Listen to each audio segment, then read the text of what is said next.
عليكم ورحمة الله وبركاته. ازيكم عاملين ايه؟ اهلا بيكم في قناتكم نقوش كريمة بقوش. النهارده ان شاء الله هنعمل مقارنة بين 3 انواع من الدهانات من حيث اللمعة، يعني الدهان المط والنصف لامع والدهان اللامع. هنتكلم على المميزات والعيوب، وده بيستخدم في ايه وده بيستخدم في ايه.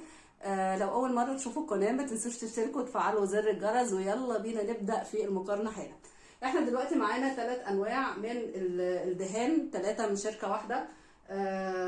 طبعا 30 اول حاجه اللي هو الدهان المط. الدهان المط ده بيتميز طبعا ان هو من اسمه مط ما فيهوش لمعه، فده بنستخدمه في ايه؟ بيستخدم في لو في الدهانات بنستخدمه في تاسيس الحوائط ودهان الاسقف، ما بيبقى حلو جدا. وكمان ان هو من المميزات بتاعته ان هو بيداري الشقوق وبيداري الخدوش اللي موجوده في الحوائط، او لو احنا طبعا بنبقى مدين معجون، فلما بندهن الدهان ده بيستر اي حاجه موجوده. معدل الفرد بتاعه ما بيبقاش عالي لان برضو ما فيهوش، بيبقى تقيل شويه، التغطيه بتاعته عاليه، لكن مش بيتفرد على الحيطه. يعني مش هنفرد الكميه اللي هيفردها الجالون ده مش زي الكميه اللي هيفردها النصف لمعه واللمعه. زي ما قلنا ان هو بيستخدم في تاسيس الدهان للنصف لامع واللامع. يعني لما اجي ادهن الحائط اسس بده وادهن بعد كده نصف لامع او لامع حسب احنا ما بنحب. طبعا الفرق ما بينهم ان الدهان ده المط ده زي ما قلنا هو مش هيستحمل الغسيل. دهان المط ما بيستحملش الغسيل، يعني ما ينفعش ان انت تستخدمه او تتعامل معاه بالميه وتغسل وكده، لا مش هينفع. كمان الدهان اللي هو المط لو حطينا عليه اي درجه او اي ملون اللون هيفتح بعد كده، يعني زي ما تقولوا ايه، هيغير شويه، مش هيبقى بالدهان، مش هيبقى درجه حلوه يعني. بس برضو زي ما بنقول حسب امكانياتكم، وبرضو لا يفضل ان هو يستخدم في الدهان. الدهان ده كمان من المميزات بتاعته ان احنا يعني هو شديد الالتصاق، بما ان هو قوي التغطيه، وبينفع ان احنا ناسس بيه بقى غير الدهانات او غير الجدران، ان احنا ناسس بيه المشغولات، سواء هتدهنوا كانفاس هتاسسوا قطعه مشغوله. لو الناس اللي متابعاني في القناه هتلاقوا ان احنا بناسس كتير بالدهان المط ده، لانه بيساعد على ان الالوان اللي بعد كده والدهانات اللي هنحطها بعد كده تمسك على المشغوله او تمسك على القطعه اللي احنا شغالين عليها. طيب ننتقل بقى لتاني نوع.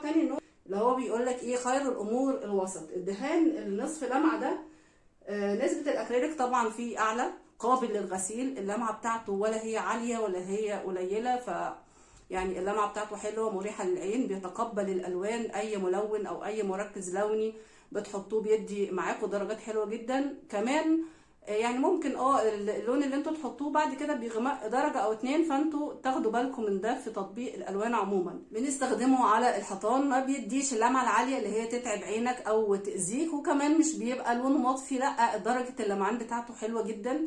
فهو اوسطهم هو احسن حاجه بصراحه.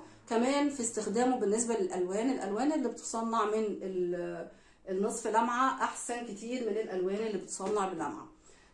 نيجي بقى للدهان اللي هو الاكريليك اللي هو 25000 ده دهان فائق اللمعه، يعني درجه الاكريليك فيه عاليه جدا، لمعانه عالي.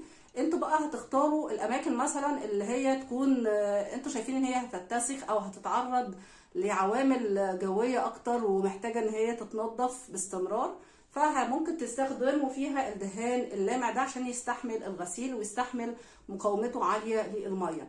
انما بالنسبه لراحه العين، فالعين بتستريح لو الدهان كان فعلا نصف لمعه واللمعه مش شديده. كمان اللمعه الهاديه دي بتدي يعني ايه، رقي كده، وبتبقى المكان شكله حلو، وبيبقى يعني مكان او الدهان بيبقى مريح للعين. طيب نتكلم بقى على صعيد الالوان، على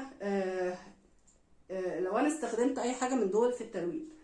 مثلا لما باجي اسس السطح، لما بستخدم ده، يعني مثلا البشره بتاعت ايدينا دي ناعمه، فلو انا حطيت عليها اي دهان، لو حطيت ده الجيل تكس ال25000 لمس ايدي كسطح، يعني ممكن يتاسس، يعني مثلا ايدينا او كده دي من الحاجات اللي هي اصلا تبين لك لما بتتعامل مع الالوان، بتبين لك ايه اللي ممكن يمسك قوي وايه اللي لا.